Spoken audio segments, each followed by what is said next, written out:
Schönen guten Tag, liebe Freunde. Danke, dass ihr wieder dabei seid. Ich grüße euch ganz herzlich aus weitem Sibirien. In diesem neuen Video möchte ich euch über einige Nachrichten aus Russland erzählen. Russland ist ein großes Land und jede Woche passiert bei uns etwas Neues. Und in meinen Nachrichtenvideos versuche ich euch auf dem Laufenden zu halten, damit ihr Bescheid wisst, wie das Land lebt. Ich hoffe, ihr habt wirklich ein Interesse für das Alltagsleben in Russland. Bleibt bitte dran, los geht's! Autofahren. Ab dem 1. September dieses Jahres gelten in Russland neue Regeln für Autofahrer. Die Liste der Erkrankungen, die das Fahren verbieten, wurde erweitert. Hinzugekommen sind bestimmte psychische Störungen sowie Augenerkrankungen. Konkret geht es um Diagnosen wie Autismus, Rett-Syndrom und Asperger-Syndrom. Außerdem umfasst die Liste jetzt auch Störungen des Farbsehens, etwa teilweise Farbenblindheit oder eine verzerrte Wahrnehmung von Rot- und Grüntönen. Zur Erinnerung: Bereits im Mai hatte die Staatsduma in erster Lesung einen Gesetzentwurf gebilligt, der Strafen für Autofahrer vorsieht, die nach der Einnahme bestimmter Medikamente am Steuer sitzen.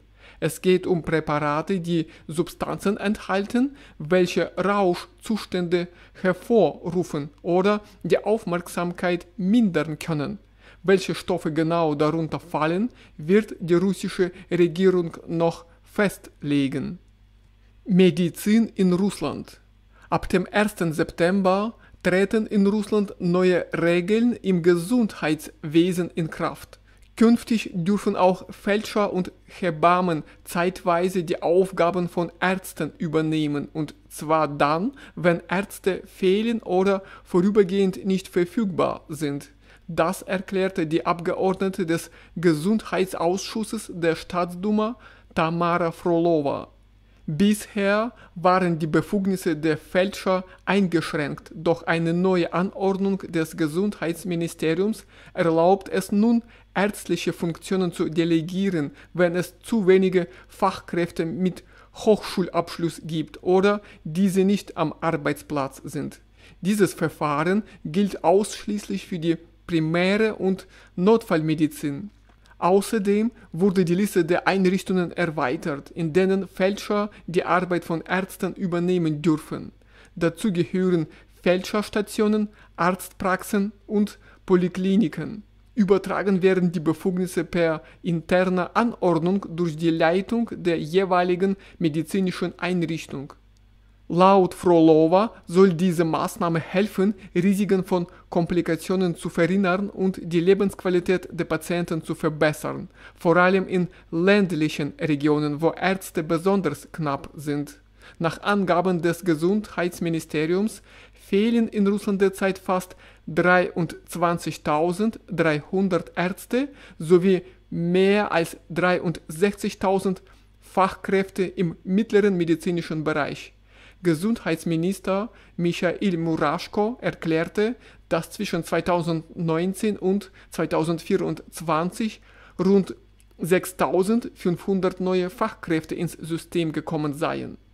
Doch während der Covid-19-Pandemie verließen viele erfahrene Ärzte den Beruf. Allein 2020 sank ihre Zahl um mehr als 15.000. Erst seit 2023 erholt sich die Situation langsam. Muraschko betonte außerdem, dass der Personalmangel nur durch eine verpflichtende Berufspraxis nach dem Studium gelöst werden könne. Ein entsprechender Gesetzentwurf liegt bereits vor. Absolventen sollen verpflichtet werden, eine Zeit lang dort zu arbeiten, wo es freie Stellen gibt, mit der Möglichkeit, die Region selbst auszuwählen.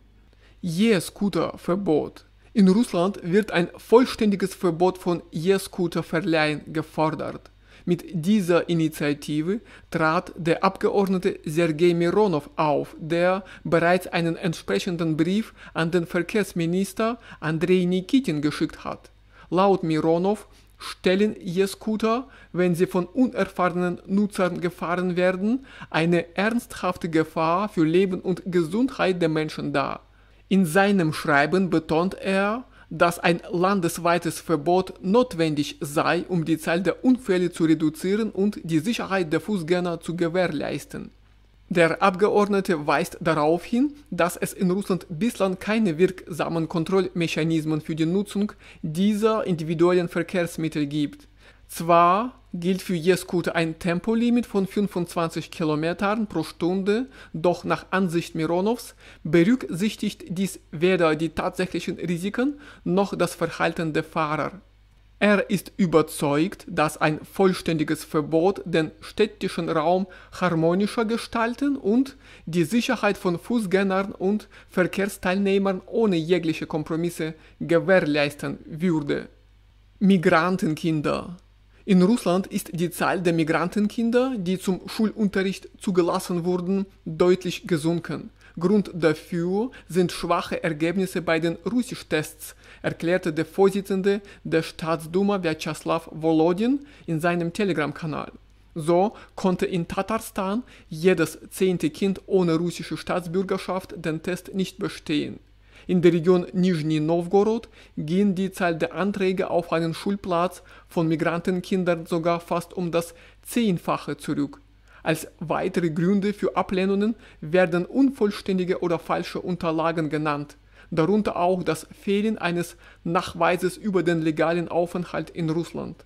Volodin betonte, dass mangelnde Russischkenntnisse nicht nur den Lernprozess des einzelnen Schülers erschweren, sondern sich auch auf die gesamte Klasse negativ auswirken und die soziale Eingliederung nahezu unmöglich machen.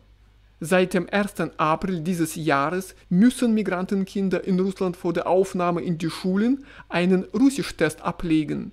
Gefordert wird dabei ein Mindestniveau, das in den allgemeinen Bildungsprogrammen festgelegt ist. Andernfalls sei es unmöglich, den Unterrichtsstoff erfolgreich zu bewältigen. Also, liebe Freunde, das war's von mir für heute. Danke, dass ihr die Zeit gefunden habt, dieses Video bis zum Ende anzuschauen. Hoffentlich waren die Nachrichten euch interessant. Auf jeden Fall wünsche ich euch alles Gute im Alltag und viel Erfolg bei der Arbeit. Wir sehen uns bald in meinen neuen Videos wieder. Bis dann. Tschüss.